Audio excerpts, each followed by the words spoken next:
Ahmed Kateb dans sa chronique Regard sur le Sahel. Le Tchad riposte, et c'est le président Mahamat Idriss Déby Itno en personne qui a donné le coup d'envoi de la traque du groupe terroriste Boko Haram qui a revendiqué l'attaque de la région du lac Tchad ayant coûté la vie à 40 militaires tchadiens. Nom de code de cette opération, Askanit. Le président Mahamat Idriss Déby Itno s'est rendu sur place tôt dans la matinée de lundi 28 octobre et a donné le coup d'envoi de l'opération Askanit pour poursuivre et traquer les assaillants jusque dans leur dernier retranchement, selon le communiqué de la présidence tchadienne qui ne précise pas quelles forces ont été mobilisées.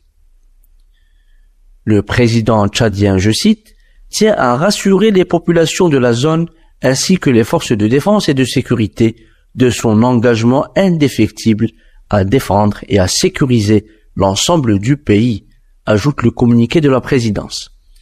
Cette attaque et sa contre-offensive surviennent alors que le chef de l'État vient de restructurer les forces armées avec une série de limogeages et de nominations en lieu, selon certaines sources, avec l'opposition de certains officiers, avec la position du président sur la question du Soudan.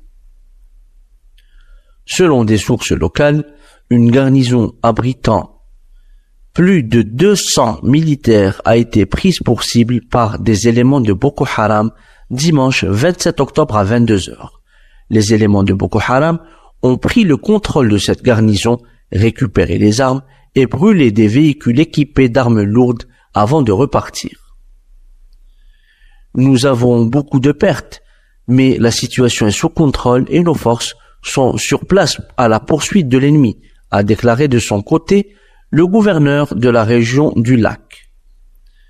Les soldats tchadiens sont fréquemment ciblés par les attaques terroristes de Boko Haram dans la région du lac Tchad.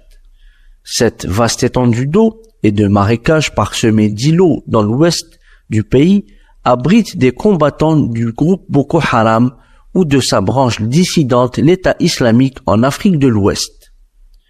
Le groupe Boko Haram est apparu en 2009 au Nigeria, où il a fait depuis quelques 40 000 morts et plus de 2 millions de déplacés, avant d'étendre ses actions terroristes dans les pays frontaliers, Niger, Tchad, Cameroun et Centrafrique en l'occurrence.